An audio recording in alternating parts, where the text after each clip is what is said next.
Boa tarde. A gente está esperando o Emílio entrar.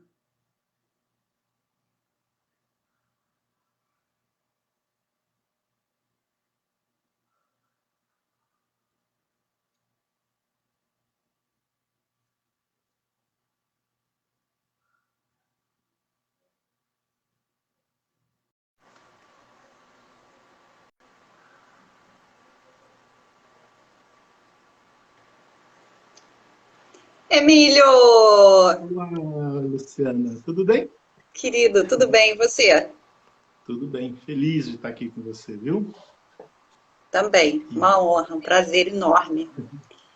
Bom, acho que a gente Maravilha. entrou numa horinha boa. O pessoal já está começando a entrar aí. Isso. Eu tô com o meu café e você? Eu também, ó. Tá aqui, ó, do ladinho aqui, ó. Não é o Xicrinha seu de café água. que eu tenho aqui, mas é um cafezinho bom. Tá bom. Temos que resolver esse problema. Você vai mandar para mim esse café aí de Minas. Tá certo. Vou mandar sim. Hum, Então, vamos Maravilhoso começar? poder tomar café com você, Emílio. Obrigada por ter E aceitado aí o nosso convite. prazer é o meu, tá? Deixa eu colocar aqui o óculos aqui. Ver se A agora eu Jane já está resolvo. morrendo de rir já aqui da minha espontaneidade. Amo as histórias do Vale do Café. Tá todo mundo aqui reagindo. Vamos lá.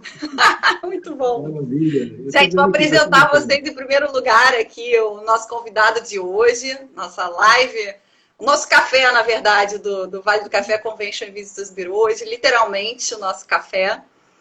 Eu, então, estou com essa delícia de pessoa, que é o Emílio Rodrigues, mestre barista, consultor, talvez o maior expert de café do Brasil e meu amigo, querido do Que bom. coração. Feliz. Então, é Ó, isso, Emílio. Eu acho que eu não tenho muita. Eu acho que as respostas todas você vai dar rapidinho, porque. Rapidinho não, porque essa conversa poderia durar a tarde toda facilmente.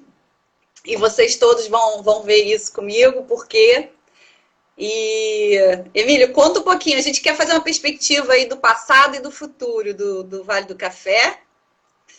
E você sabe bem, né, essa história que não é uma história fácil, não é uma história. Nem sempre foi uma história colorida, né? Nem sempre foi uma história bonita, mas é uma história que trouxe aí um legado e ele está mais do que no nosso nome, né? Da nossa região. Então, conta um pouquinho para a gente, pessoal que não conhece ainda a história do café no Brasil e no Vale.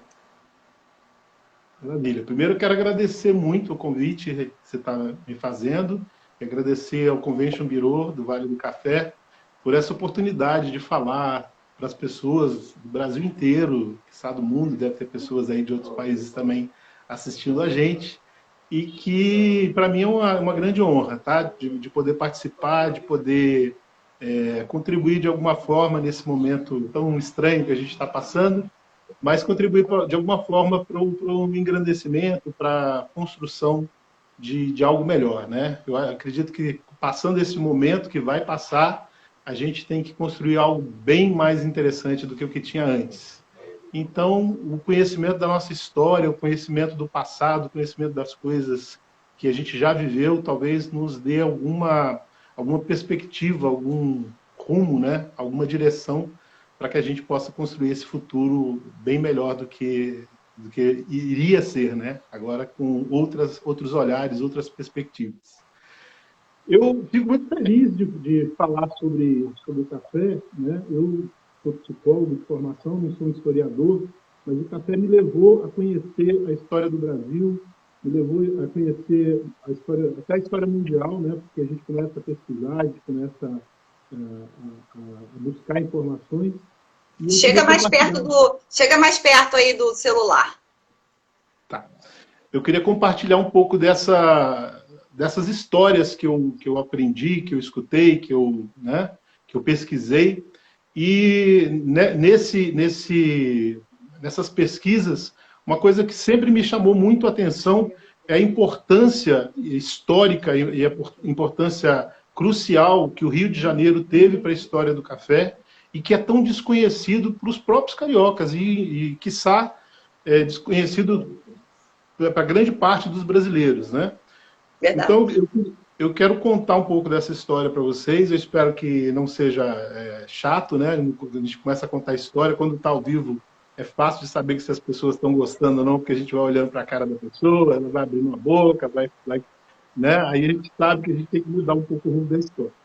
Mas eu, como bom mineiro, eu acredito que eu sou um bom contador de causa, um bom contador de história, né? É disso que a gente vive, a gente a nossa, as aulas, né, da Casa do Barista, a formação de barista, é muito voltada para essas histórias, esses causos, e já tem mais de 15 anos que a gente está fazendo isso, significa que está dando certo, né? Significa que a gente tem uma boa maneira de fazer isso. Eu queria começar contando essas histórias, contar a história do Vale do Café, mas eu quero chegar no Vale do Café. Porque assim como a gente está vendo hoje o que está acontecendo, né, nada que acontece lá na China, né, já dizia tem um texto que diz isso, acho que até de Buda, que diz que uma borboleta bate as asas lá na China e as consequências vão ser sentidas do outro lado do mundo. E isso acontecia também no passado, né, a história do café, que remonta lá o tempo do Império Otomano, dos árabes, né? Ele é uma história que vai chegar no Brasil em 1727, lá pelo Pará, né? Em 1727, o Brasil não era exatamente o Brasil que a gente conhece hoje, né? A gente teve vários ciclos econômicos. O primeiro ciclo econômico do Brasil foi um ciclo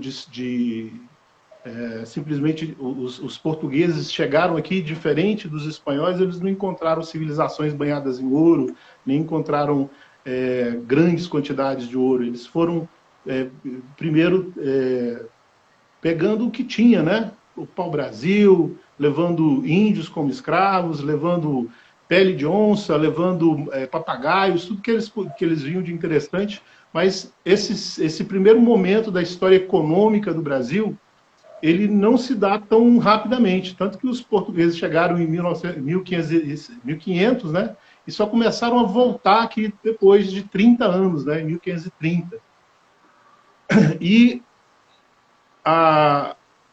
essa chegada Nunca dos pensaram que portugueses... fossem encontrar tantas riquezas, né? Subestimaram o nosso poder, Com né? certeza, com certeza. Não tinham a menor ideia, né, do que estavam fazendo.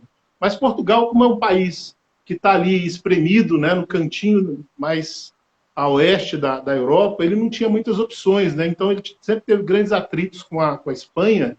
Inclusive houve um período em que se uniu, né, a Aliança Ibérica, né? E o Brasil pertenceu tanto a Portugal e a Espanha por mais de 40 anos, né? E nesse período é interessante que é o período onde vai introduzir no Brasil, no período da Aliança Ibérica, onde Portugal e Espanha estão juntos sob a mesma bandeira, vai introduzir no Brasil um dos maiores ciclos econômicos da história do Brasil, que é a cana-de-açúcar. É engraçado, né? Eu tenho um problema muito sério, porque quando a gente trabalha com cafés especiais, a gente tem uma certa aversão à questão de colocar açúcar no café. O Né? açúcar, o açúcar Eu costumo dizer que a los buenos cafés não se añade açúcar e los malos não se lo merecem. Ou seja, aos bons cafés você não põe açúcar e os maus não merecem o açúcar. Não merecem, não vale. Então, o que acontece? A gente teve um período aí que foi um período longo da história em que o açúcar era a coqueluche, né? Aliás, ainda é. Hoje não é a coqueluche, mas a diabetes, né? É o vício. O vício, né? A droga do momento em toda a Europa. E o açúcar foi o responsável pela colonização do Brasil.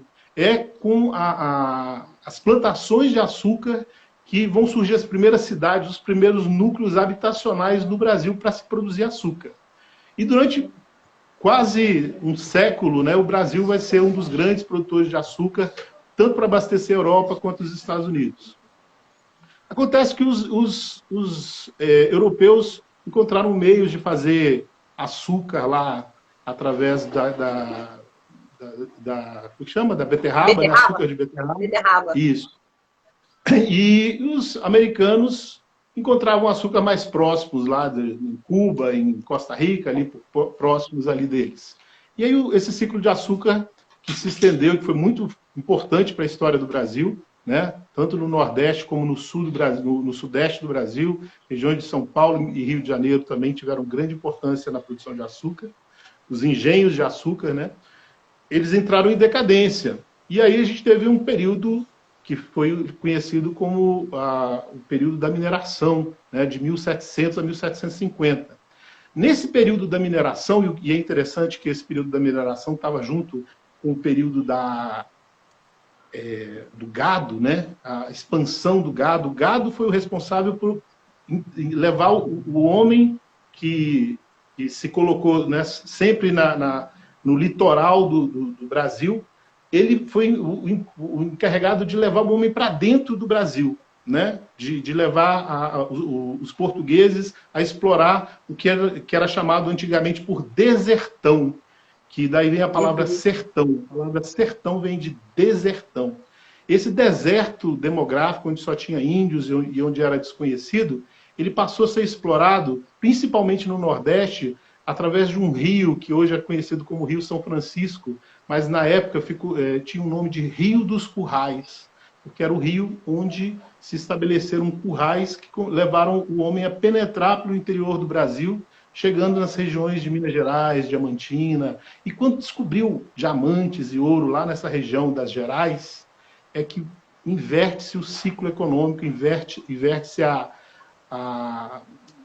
economia do Brasil, porque as primeiras grandes cidades, os primeiros núcleos habitacionais e os mais importantes no começo da história do Brasil eram o Norte e o Nordeste. Então essas cidades que estavam mais próximas da coroa, que eram Belém do Pará, que eram Recife, que eram São Luís do Maranhão, eram muito mais importantes economicamente do que São Paulo. São Paulo praticamente não existia, né? Salvador era a capital na época. Isso, Salvador era a capital, mas também está lá para o Nordeste. Então, quando se descobre essa quantidade enorme de ouro nas Minas Gerais, cria-se essa estrada, né, que é a Estrada Real, que vai ligar as cidades de Ouro Preto e Diamantina, principalmente, que eram as principais cidades, à cidade do Rio de Janeiro. E é nesse momento que o Rio de Janeiro ganha grande importância e se transforma na capital do Império, né? Só que tinha um problema. O Rio de Janeiro existia uma lei que era uma lei de Dona Maria I, mãe de Dom João VI, e essa lei ela proibia manufaturas no Brasil. O que significa isso? Não existia no Brasil nenhuma fábrica de nada. Não existia. Os portugueses, em nenhuma época da história portuguesa, eles se importaram, por exemplo, de construir universidades, bancos. Nada disso aconteceu até a vinda da família real para o Brasil. E aí vai acontecer uma coisa interessante. O café que entra no Brasil lá pelo norte, né, que é uma história muito interessante, a entrada do café lá pelo Pará, né, que é a história de uma traição lá a esposa do governador da Guiana Francesa, Madame d'Auvilliers, né? Ela se sente atraída pelo Palheta. Isso, ó, já colocaram ali para mim. Palheta. Isso. O Palheta, né? Essa história começa lá em 1727, mas só em 1808 é que vai ganhar importância realmente a produção de café no Brasil. Houve produções de café lá no Ceará, né? Tem uma história interessante também lá dos Uchoa, dos Félix Uchoa, lá na região do Ceará, no maciço de Meruoca, lá do interior do Ceará, que é bem legal essa história também. Mas vamos lá, eu vou contar a história que acontece no Rio de Janeiro. Vamos descer. Vamos para o Rio de Janeiro, que o Rio de Janeiro é o nosso foco hoje. Mas antes de falar do Rio de Janeiro, eu quero falar do que estava acontecendo na França.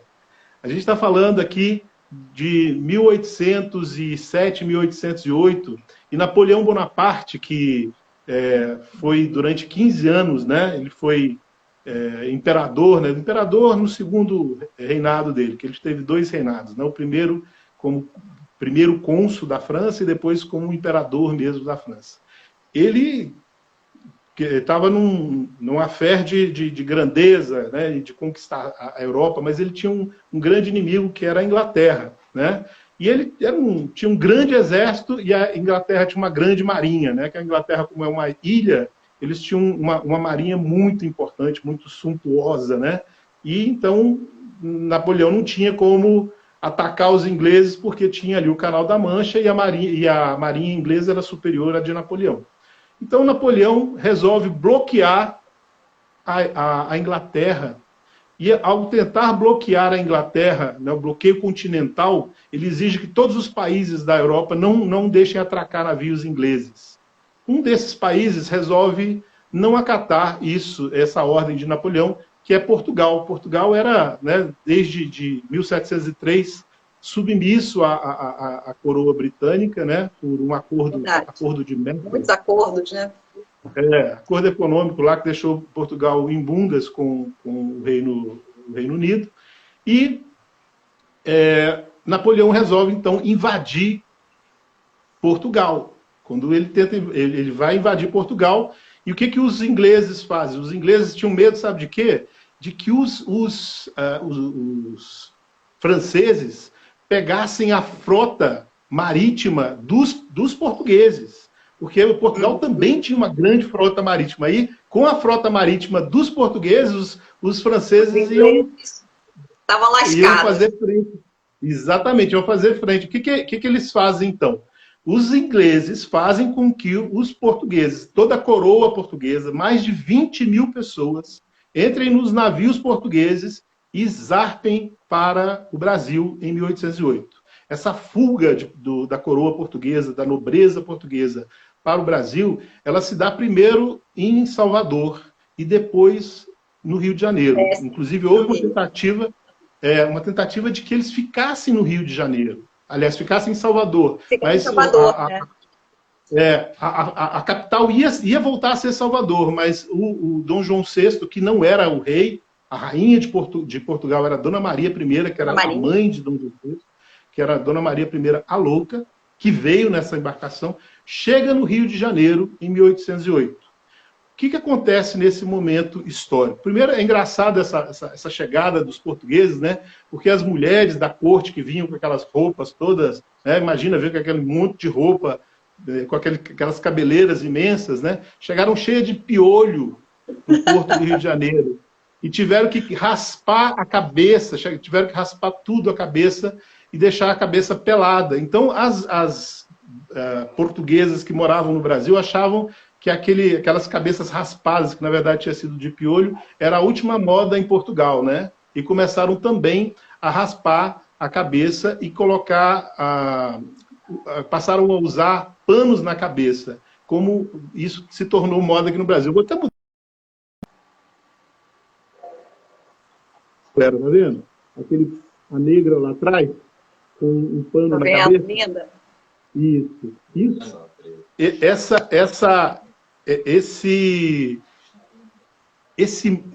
Essa mania de colocar né, que durou muitos anos no Brasil, vem dessa história do piolho que veio junto com, né? Carlota. Isso, Carlota Joaquina, que era a esposa de Dom João VI, que aliás odiava Dom João VI, né? Dizem que ele era feio como uma coruja. Recém-nascida. Diz que coruja é ditado de que os quadros realmente não ajudam, as pinturas não ajudam. Não... Pois é, o bicho era feio pra caramba. Mas diz que ela chegou também indignada, né? E o Rio de Janeiro, naquela época, era uma cidade bem cheia de esgoto na rua. Pântano, né? Dizem que o centro era um pântano, era pantanoso. Isso. Toda aquela região ali, próximo dos Arcos da Lapa, era tudo um pântano. Mas uma história paralela a isso, que aconteceu também, que é importante a gente relembrar, é de um médico francês chamado Louis François Lessèze. Lessèze era um médico muito rico que foi morar na ilha de Santo Domingo. E a ilha de Santo Domingo era uma ilha muito rica que produzia muito café. né? Então, os franceses dominavam a produção de café naquela época por causa da ilha de Santo Domingo, no final do século XVIII. Haviam mais de 600 mil negros escravos e 60 mil brancos na ilha. E houve uma revolta, né, liderada por um general negro chamado Toussaint Louverture. E essa revolta, os negros mataram toda a população branca e foi aí que houve a independência e a criação do Estado do Haiti, né? Então, o Haiti se criou numa revolta negra contra os generais brancos e a ilha de Santo Domingo deixou de ser o grande produtor de café na época. Esse Luiz François Lessez conseguiu fugir dessa revolta e foi para Cuba. Só que essa revolta aconteceu em 1792. Então, quando ele chegou em Cuba, ele também começou a produzir café e ficou muito rico produzindo café. Ele já era muito rico. Ele tinha negócios nos Estados Unidos, tinha negócios na Europa, ele era muito rico.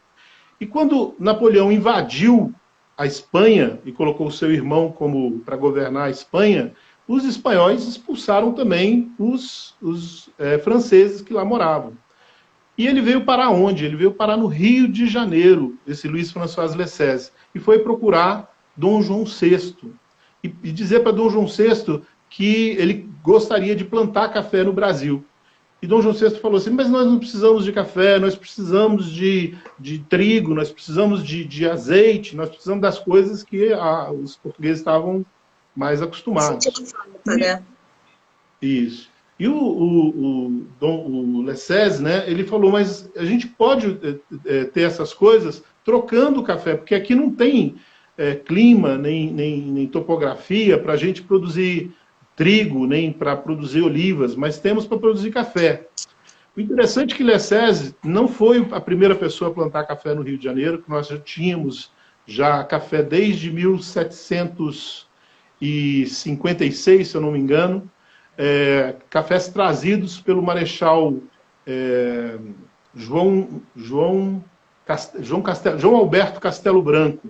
Ele era um maranhense que trouxe as primeiras mudas de café que foram plantadas no Mosteiro de Santa Teresa, no Largo da Carioca, ali, aliás, no Largo da Carioca, na casa dele, que ele tinha uma casa onde o Mosteiro de Santo Antônio, ali em cima do Largo da Carioca. E ele tinha, e também num convento que ficava ali na rua, na época se chamava Rua dos Arcos da Lapa, né? Rua dos Arcos da Carioca. Das Carmelitas, né? Não, ali é onde fica aquele quartel-general da polícia, na rua, onde é Evaristo da Veiga hoje. Sei, do outro lado. Da Veiga. Isso, legal. Muito perto ali do Teatro Municipal. Esses foram os 3 primeiros lugares do Rio de Janeiro a ter café. Mas predominava ainda no Rio de Janeiro as produções de açúcar. Então, esses engenhos de açúcar, o formato deles e como o açúcar entrou em decadência, o formato das propriedades, eles se deram muito bem à produção de café. O Lessez, a história do Lessez é interessante porque ele foi um dos primeiros, junto com um outro holandês, que plantou café na Floresta da Tijuca, onde hoje é a Floresta da Tijuca, né? Então ele comprou uma propriedade chamada Propriedade São Luís, né? Que era uma homenagem a ele mesmo, né? Luiz Lessez, e ele plantou essas primeiras grandes plantações de café.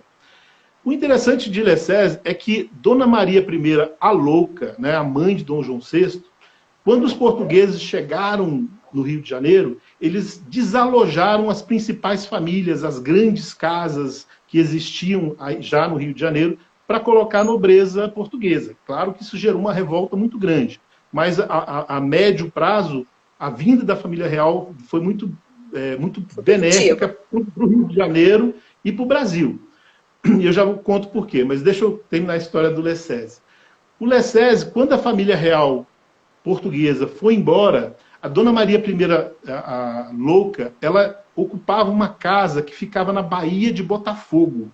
Era o único casarão, e existe documentação que mostra, existe um desenho de como é que é o nome dele? É um artista, José de Cristo Moreira. Ele pintou um painel, uma panorâmica de Botafogo, da Baía de Botafogo, onde está a casa da rainha. Só que na época que ele pintou essa panorâmica, ele pintou atrás as plantações de café que existiam na Baía de Botafogo, inclusive no Morro da Urca. Isso Que porque, loucura! quando a Dona Maria I foi embora, quem comprou essa casa foi exatamente o Lessese, que ele descia lá da cidade. Né? Então, todos aqueles morros que a gente conhece ali, próximos à Baía de Botafogo, aquele morro do Pasmado, morro da Urca, aqueles morros todos ali eram plasmados de pé de café, e existe documentação que mostra isso aí. Mas o café iria ganhar uma importância muito grande, porque quando a coroa veio para o Brasil não era nada, o Brasil não era um país, o Brasil era uma colônia agrícola de Portugal. E quais foram as grandes mudanças que ocorreram naquele momento com a vinda da família real para o Brasil? A primeira grande mudança foi que o Brasil se tornou a sede do reino de Portugal e Algarves, ou seja, a gente deixou de ser uma colônia para ser a sede do reino, né? Isso nunca aconteceu em nenhum país, não existe na história mundial um acontecimento como esse. A gente deixar de ser, né, uma simples colônia e passar a ser a sede do reino. Isso é uma coisa inédita na história da humanidade. Então, quando isso aconteceu... Especialmente nos trópicos, né? Isso, e o Brasil ganhou um status que não tinha, né? A gente ganhou, né? Eu acho que aí começa a história da independência do Brasil, porque o segundo fato que vai marcar a história econômica e a história da independência do Brasil é a abertura dos portos para as nações amigas. Essa abertura dos portos, que muita gente fala assim, mas a partir daí o que vai acontecer? A gente vai se endividar, o Brasil vai ganhar sua dívida. A dívida até então era com Portugal, que o Brasil ainda não existia enquanto nação. Mas a dívida de Portugal já era muito mais antiga que essa, lá de 1703, do Tratado de Mayfield, onde os portugueses se comprometeram para o resto da vida de fornecer vinho para os ingleses, e os ingleses tecido para os portugueses. Isso foi muito ruim economicamente para Portugal. E esse acordo durou 136 anos. Mas vamos lá. Quando esse café chegou no Rio de Janeiro, aliás, quando o Lessese começou a plantar esse café no Rio de Janeiro, foi no entorno da cidade do Rio de Janeiro que aconteceram as primeiras plantações. Mas logo iam se buscar, através ali dos caminhos que foram construídos para o ouro, né, que foram caminhos construídos de dentro para fora, ou seja, as estradas que vinham do interior do Brasil para o Rio de Janeiro passavam por municípios como Pati do Alferes, como Paraíba do Sul, né? Esses municípios são bem mais antigos do que, por exemplo, Vassouras. Vassouras vem depois, né? Então, esses caminhos do ouro, né, o caminho, foram usados pelas tropas para também começar as produções de café no Vale do Paraíba. E esse Vale do Paraíba vai se tornar, nesse período entre 1820 até 1883, no lugar de maior produção de café do mundo. O Rio de Janeiro, não o Brasil. O Rio de Janeiro vai produzir durante 60 anos, desde 1820 até 1883, quando São Paulo supera a produção do Rio de Janeiro, vai produzir cerca de 50% de todo o café consumido no planeta. E aí, vou voltar a história lá para a França. Nesse período, era quando Napoleão Bonaparte já tinha, né, sido deportado lá para uma ilha lá no meio do Oceano Atlântico, da segunda deportação dele, que ele foi para a ilha de Elba, retornou e teve os 100 dias, né, e depois ele foi deportado novamente, perdeu a Batalha de Waterloo. Mas aí a França, né, junto com a Inglaterra já tinha começado desde 1770, aliás, 1760, o processo de industrialização da França começa no século XVIII. O processo de industrialização da Inglaterra começa no século XVIII. O processo de industrialização da França começa no século XIX.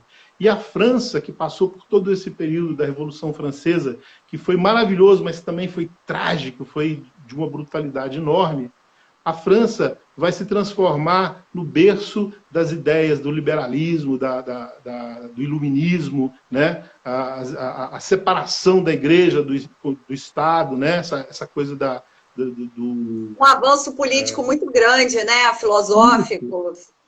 Tudo. E o que acontecia antes, né, é que as pessoas elas não se encontravam, porque a sociedade feudal e a sociedade que dominava o pensamento antes, elas só se encontravam ou a própria corte, né, ou a grande maioria da população da Europa, durante toda a Idade Média, era uma população absolutamente analfabeta, todo mundo era analfabeto, ninguém sabia ler. Né? A única língua escrita durante mais de 1000 anos na Europa foi o latim. E era privilégio dos clérigos. Né? Então a gente vai ter uma mudança na história da humanidade. E onde que essa mudança vai acontecer? As cafeterias, elas passam a ser o centro do encontro, o ponto de encontro dos intelectuais. O café, ele é uma substância que ele ativa a nossa inteligência, a nossa memória, a nossa capacidade de visualização das coisas. Ele te liga, né? Tanto que, né, nós somos muito viciados em café, a gente gosta dessa... Né? O café, nesse sentido, ele tem um livro muito interessante que conta essa história, que é a história do mundo em 6 copos, né? De como o café vai introduzir... Nesse livro, o autor diz assim, o café veio acordar a Europa do seu sono medieval. E é nesse momento histórico em que, principalmente a França, na França tem um dado interessante, é que entre 1720 e 1735, que é quando o café está sendo plantado no Rio de Janeiro, o número de cafeterias em Paris, só em Paris, vão surgir 1.800 cafeterias na cidade de Paris. 1.800 cafeterias. Uma loucura! Em 15 anos. E por que isso vai ser possível? Porque antes, o café que vinha, que era plantado somente lá em Java, né, que era plantado na região do sul da Península Arábica, chegava com preços exorbitantes, porque eram muito caros, vinham com taxas alfandegárias que os otomanos, né, os islâmicos, eles cobravam e eles eram muito bons nisso.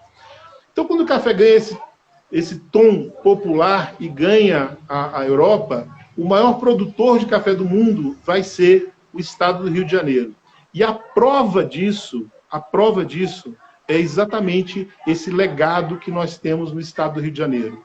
Nós temos no Rio de Janeiro mais de 240 casarões, que são verdadeiros palácios que foram construídos pelos senhores do café. Nós temos o nosso Vale do Ar. A gente tem aqui um patrimônio, um legado maravilhoso. É incrível, não há lugar nenhum no mundo que tenha um legado tão impressionante, tantas fazendas, né? Principalmente ali entre os municípios de Vassouras, Três Rios, aliás, Vassouras, Rio das Flores, né? Rio das Flores.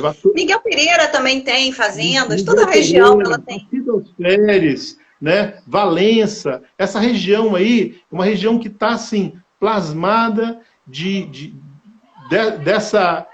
dessa história tão rica, tão maravilhosa que nós temos e que nós esquecemos. Né? É muito comum você perguntar, eu pergunto isso para os meus alunos nas aulas, né? Qual foi o estado brasileiro onde o café teve a maior importância econômica? O primeiro estado onde... E as pessoas, é muito comum eu ouvir a resposta que é São Paulo, que é Minas Gerais, Bahia. Ninguém aposta que é o Rio de Janeiro. Ninguém imagina que a cidade era um cafezal, né? Assim, a cidade. Isso, ninguém imagina. E esse vale, né, entre a Serra do Mar e a Serra da Mantiqueira, que o cortado ali pelo Rio Paraíba, né, Rio Paraíba do Sul, esse vale ele vai ser muito importante para a história econômica do Brasil. Né? Esse vale, não só do Rio de Janeiro, tem o Vale do Paraíba Fluminense e o Vale do Paraíba Paulista. É nesse lugar onde o Brasil vai construir a sua base econômica. Então, todo o século XIX, né, o Brasil vai se transformar numa das nações mais ricas do planeta. A gente chega a ser um país quase tão rico quanto os Estados Unidos na mesma época. Né? O Brasil vai evoluir, né? A própria história da independência do Brasil, quando Dom Pedro I, lá em 1822, sai do Rio de Janeiro e vai ali por Santa Cruz, ele se embrenha ali por Lídice, por Rio Claro, vai chegar em Bananal, Lorena, né? Ele vai atrás do apoio econômico e político dos cafeicultores de café, porque eles eram os homens mais ricos, né? A nobreza portuguesa voltou para Portugal com a corte portuguesa, mas deixaram aqui esses homens, esses cafeicultores que eram homens rudes, mas muito corajosos, muito bravos, e foram para cima dessa região, que era uma região de Mata Atlântica, e aí tem todo como você mesmo falou, não são só flores, né? A gente teve aí um problema muito sério, que é o problema da devastação, né? Eles chegavam nessa região de Mata Atlântica, procuravam as matas mais exuberantes, subiam na montanha e derrubavam a árvore mais frondosa. Eu acho que os legados negativos, né, o que aconteceu de ruim no Vale, se a gente pode falar como sendo ruim, porque a história eu acho que não é boa nem ruim, ela é o que ela foi e pronto, né? A gente precisa lidar com ela.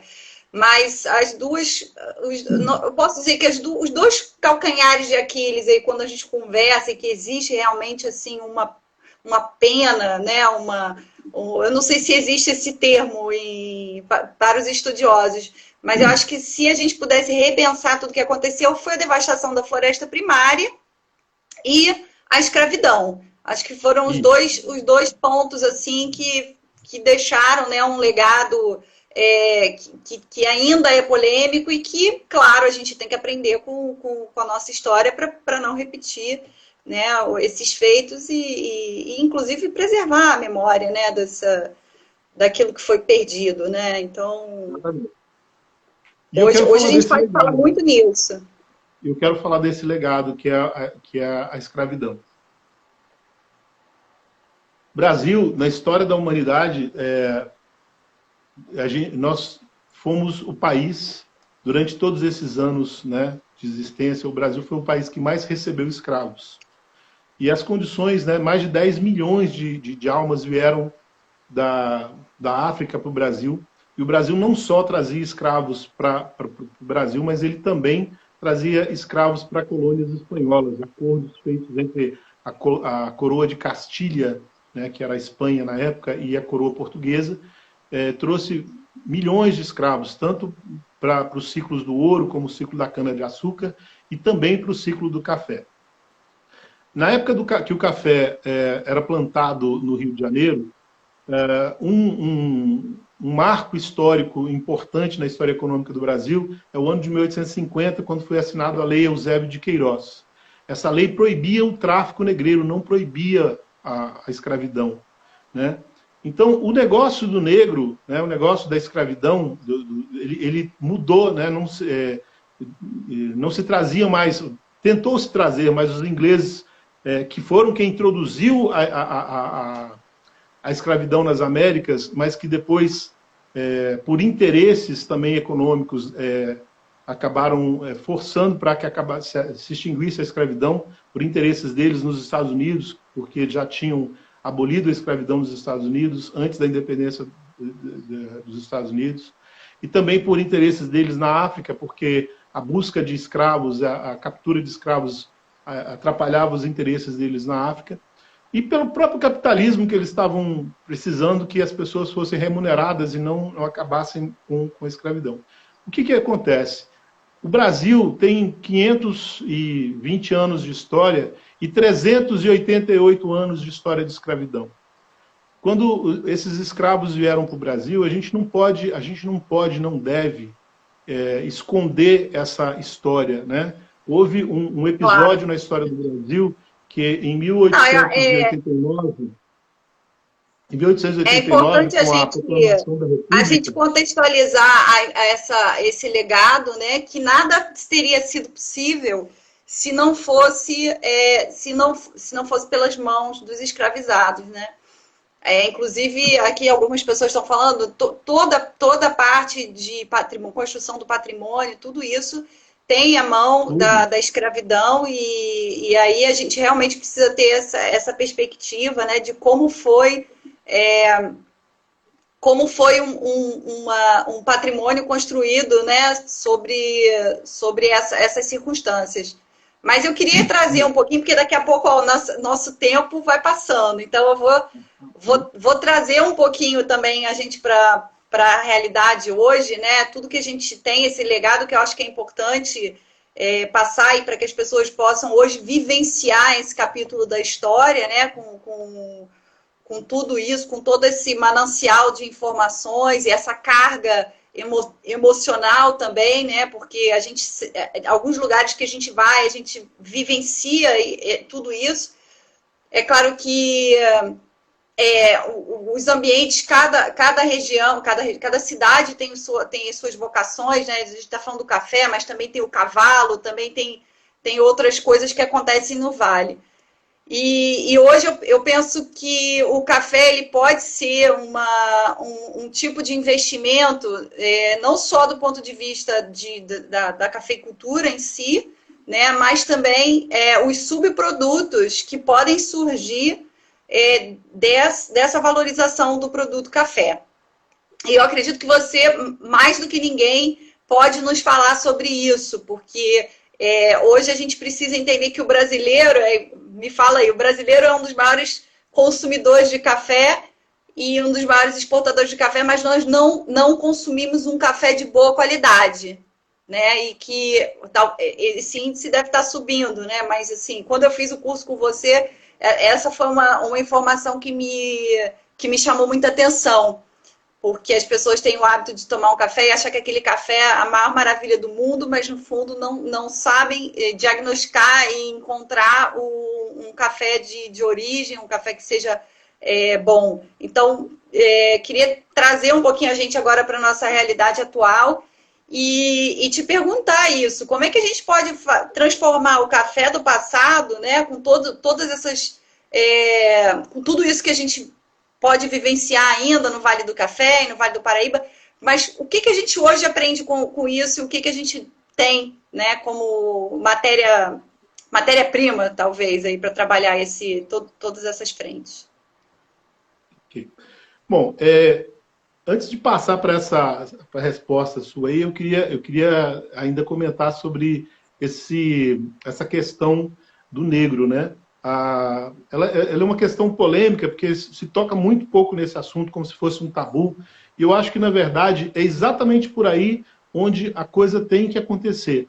Eu acho que o resgate da importância, da influência da cultura negra no Vale do Paraíba, no Vale do Café, ela devia ser tratada com prioritária importância, assim, devia ser a coisa mais importante, porque o que acontece, e eu vejo hoje, existe uma tentativa de resgate da produção de café no Vale do Paraíba, né, no Vale do Café, e o que acontecia naquela época, né, e acontece hoje também, né, e aconteceu em São Paulo, é que o maior problema da cafeicultura brasileira é a falta de mão de obra. Na verdade, naquela época, a mão de obra... ainda é, e naquela época era resolvido com a questão do escravo, né? A escravidão era né? E o que é interessante, né, nesse momento histórico que a gente está vivendo agora, que é essa tentativa de resgate da cafeicultura, o Vale do Paraíba hoje, o Vale do Café, as 14 ou 15 municípios do Vale, eles vão ter um problema muito sério se tentarem plantar café de uma forma massiva, de uma forma a tentar competir com outras regiões, como o Cerrado Mineiro, como o sul de Minas, onde já se planta café sobre outras formas, né? O que acontece? Eu vejo como perspectiva para o futuro e para o presente da cafeicultura e do turismo do Vale do Paraíba, dessas cidades, dessa região, que tem um potencial muito grande, porque todo esse legado, esse patrimônio histórico que existe nas igrejas, no casario, nas construções, eles precisam ser espaços para resgatar o que há de mais valioso em toda a história do Brasil, que é exatamente a cultura negra do estado do Rio de Janeiro.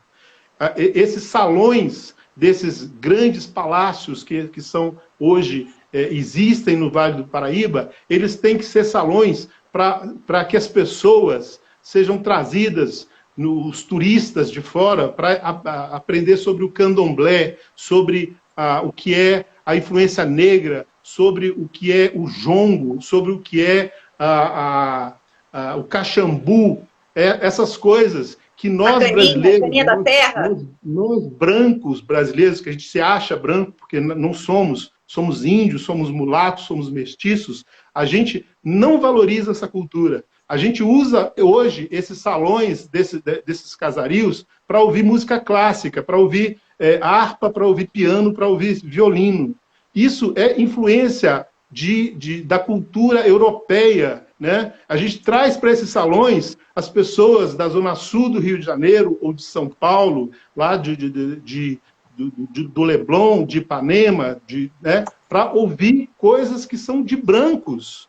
Na verdade, o que a gente tem que ensinar, o que tem que ser valorizado, o que tem que ser mostrado para as pessoas, é que ali existiu uma raça muito forte, que não só construiu as estruturas, aquelas próprias casas onde moravam esses senhores, mas também existiu uma cultura negra, fascinante, maravilhosa, que precisa ser mostrada para os brasileiros sem preconceito, sem preconceito. Eu acho que a gente está aprendendo a lidar com isso, sabe? Eu acho que essa questão que você está trazendo é uma questão que a gente tem que lidar no dia a dia.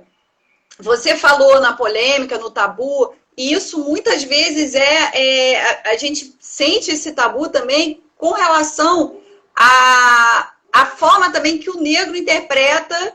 Aí eu não digo a comunidade, de modo geral, ela quando vê algum tipo de artefato que remeta à escravidão, isso gera um desconforto muito grande. E eu já pude vivenciar isso no dia a dia, né? Em muitas fazendas também há relatos disso. Eu acho que tem a ver com a conscientização que a gente precisa fazer sobre a valorização. Não significa que a gente está enfatizando aquilo como sendo algo positivo. Pelo contrário, a gente está trazendo essa informação, revivendo um pouco o passado, para que a gente aprenda com ele, né? Eu acho que é o grande legado da gente ter essa memória viva, inclusive das manifestações culturais, que a gente tem isso lá na região, nós temos um calendário de eventos riquíssimo, né? E acredito que agora a gente tem a possibilidade, com essa situação da Covid, infelizmente, que a gente vai ter a possibilidade de levar o indivíduo que geralmente pegaria um avião para ir para outra região ou sairia, né, desse contexto da proximidade, do turismo de proximidade, que ele vai poder descobrir essa cultura negra que ainda é presente no Vale do Café, muito presente, mas que, sobretudo, a gente precisa lidar com isso de uma forma frontal, né? Então, nós já temos alguns artistas no Vale que valorizam muito, que trazem muito, inclusive o jongo, o maculelê, a Cris aqui está colocando, as rezadeiras, nós temos tudo, inclusive, você está falando tudo isso, é muito bom, porque a gente está trazendo isso para o site. Então, nós estamos fazendo um levantamento exaustivo de todo esse legado africano, né? E alguns artistas trabalham isso muito bem na região. E claro que é um incentivo, né? Sempre incentivo a valorização, talvez até levar isso mais para o poder público, para que haja um incentivo, por exemplo, na manutenção dessas manifestações culturais de uma forma bem direcionada, bem organizada. Mas que existe sim. Eu acho que agora a gente precisa repertoriar e mostrar isso para o mundo, porque o legado ele faz parte. Isso. Aí, Luciana, eu tenho uma pontuação. Nesse sentido, é o que eu vejo, tá? Talvez o brasileiro, por ter essa cultura de Casa Grande, Senzala, essa cultura, esse legado cristão, judaico-cristão, né, que está sendo falado agora, do judaico-cristão, a gente não, isso tão ortodoxo, né, tão dono da verdade, não veja essa beleza que eu, quando criança, eu vi um terreiro de macumba, eu passava longe, tinha medo, né, aquela coisa toda. Então, essa mudança é o que eu espero que advenha desse momento histórico que a gente está vivendo. Essa consciência de quem nós somos, né? As nossas cores serem mais as cores negras, as cores... E mais esclarecimento, né? As pessoas precisam ter esse esclarecimento de que... E indígena, principalmente, né? Que estão sendo... A Cris falou indígena. Isso. Que era, né, essa região dos índios puris, dos índios coroados, né? Agora, nesse sentido, aí eu quero inserir a questão do café, que está sendo feito, está havendo um movimento aí, a gente tem visto o Sebrae incentivando isso, que é o ressurgimento dessas fazendas de café, plantando café novamente, porque... Deixa eu só fazer um controle aqui, Emílio, rapidinho. Deixa eu falar com quem está online aqui, porque a gente deve extrapolar o horário. Então, Emílio, eu queria ver se você está de acordo que depois que vai cair, porque o Instagram faz isso, o que a gente faz? A gente entra de novo na salinha e quem quiser continuar conversando sobre isso, para que a gente não... Sim, porque tem muita gente que depois se perde. O que a gente vai combinar aqui, todo mundo, combinados. Okay. Saiu. Quem quiser continuar, volta depois. Pode ser? Então, olha só. Desculpa aí, atrapalha esse raciocínio. Não, beleza. Volta aí. Só para concluir aqui a ideia aqui, porque eu acho que uma sugestão importante, assim, que pode ser uma ideia interessante. Eu espero que seja.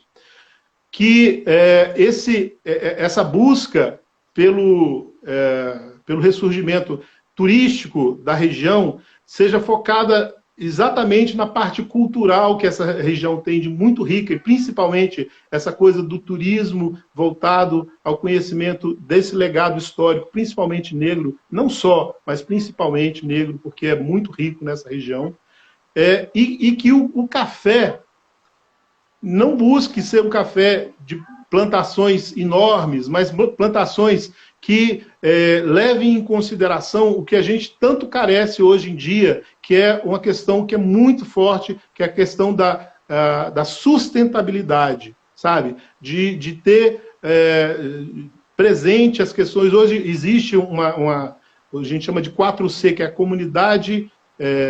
como é que chama? Código Comum da Comunidade Cafeeira, que é um instrumento que foi criado na Suíça e que estabelece parâmetros para se produzir cafés de qualidade em todos os países do mundo. Legal. A partir de conceitos como a sustentabilidade, que envolve questões sociais, econômicas e ambientais. Tá? Isso é muito importante. Algumas fazendas que estão retomando essa produção cafeeira no Vale, inclusive que são associados nossos, eles estão fazendo agrofloresta. Isso. Mas mais que isso, associar essa produção de café de qualidade, levar isso para fora, porque muita gente lá fora, esse mundo do café lá fora, gostaria muito de conhecer essas histórias, conhecer esse ambiente de fazendas históricas de café, produzindo café, levando a uma experiência de cafeicultura, e não há região mais rica e mais interessante no Brasil do que a região do Vale do Paraíba para fazer esse tipo de atividade. Então, associar a questão da produção de café principalmente para um público no exterior, para que eles venham conhecer a uma cultura que talvez o brasileiro tenha uma dificuldade por preconceito mesmo de assimilar, que é a cultura negra, a cultura africana, mas que o gringo, o estrangeiro, ele não tem essa dificuldade, ele não tem essa barreira. Ele vai assimilar isso com, assim,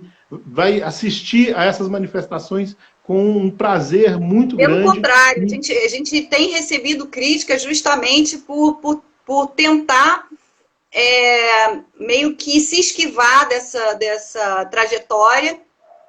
Atenção, eu sou uma defensora, nós aqui do Vale do Café, a gente defende todo o contexto histórico, né, do Vale do Café, e é importante que a gente traga essa informação de uma forma técnica, né, e muitas vezes a gente recebe artigos que foram produzidos, né, nós recebemos um artigo que falava justamente disso, da ausência de matéria, de material relacionado com esse período da escravidão. Significa que talvez a gente tenha a gente valorize o nosso patrimônio material de um jeito, mas esse patrimônio imaterial que tem a ver com as comunidades, com essa espécie de como? Um apartheid. Um apartheid, mas que eu acho que hoje a gente tem tentado mitigar isso e tem trabalhado de uma forma mais abrangente, mais aberta, tá? E realmente as pessoas começaram a ter mais coragem de falar sobre isso. E aí, quando você recebe uma matéria falando assim, poxa vida, mas eu não vi nada falando sobre o negro escravizado, eu senti falta disso. Você acha que, por exemplo, se a gente tivesse um museu falando sobre o período da escravidão e falando sobre a riqueza dos povos que viveram e que habitaram a região, os índios puris, os índios coroados e enfim, todo esse todo esse povo que teve realmente ali no Vale do Café, você acha que seria um extremo? Como é que você acha que a comunidade entenderia isso? Né? A comunidade, tanto a comunidade negra, indígena. Acho que são dois caminhos. Eu acho que esse resgate histórico ele tem que existir e deve ter um lugar específico para isso, né? Porque você criar alguma coisa tipo Auschwitz, onde você vai levar as pessoas para ver uma realidade, para que você nunca mais esqueça, porque foi uma realidade realmente muito dramática. Mas eu já vi, por exemplo, pessoas que foram lá e falaram: me senti tão mal porque me mostraram umas situações assim que eu não queria nem ver. Isso é uma coisa, é uma situação. Mas existe também um outro lado que é dessa valorização do que os negros deixaram na nossa cultura, que é o que a gente tem de mais maravilhoso nesse país, que é o samba, que é o jongo, que é as tradições folclóricas, as tradições, né? Então, o que eu acho que deve acontecer no Vale do Café é algo que me remete um pouco a Quindío, lá na Colômbia, que é criar um espaço centrado em várias, né, no caso do parque temático, que é um parque do café, mas principalmente focado nessas festas que acontecem no Brasil, que são tão maravilhosas, que alguns estados, como o Maranhão, sabem muito bem valorizar e transformar isso num grande movimento turístico para o seu estado, né? Pegar o jongo, as manifestações e dar infraestrutura para que elas sejam atrativos turísticos potenciais para encher esses casarões, esses sobrados, esses legados que estão hoje, às vezes, abandonados, mas que é realmente o turismo, mas eu diria que um turismo diretamente relacionado ao resgate não só do café, mas da cultura, e principalmente da cultura negra, que é o grande legado do... Olha, faltam 30 segundos para fechar. Vamos fechar e vamos voltar? Todo mundo combinado? Beleza. E aí a gente vai deixar o povo falar, né? Vamos responder agora a pergunta. Pois é, gente. Mandem todas as perguntas aí. Alguns mandaram, eu anotei, e a gente vai falar sobre isso, tá? Tá bom. Então tá, um beijo para vocês, então até daqui a pouquinho. Até já!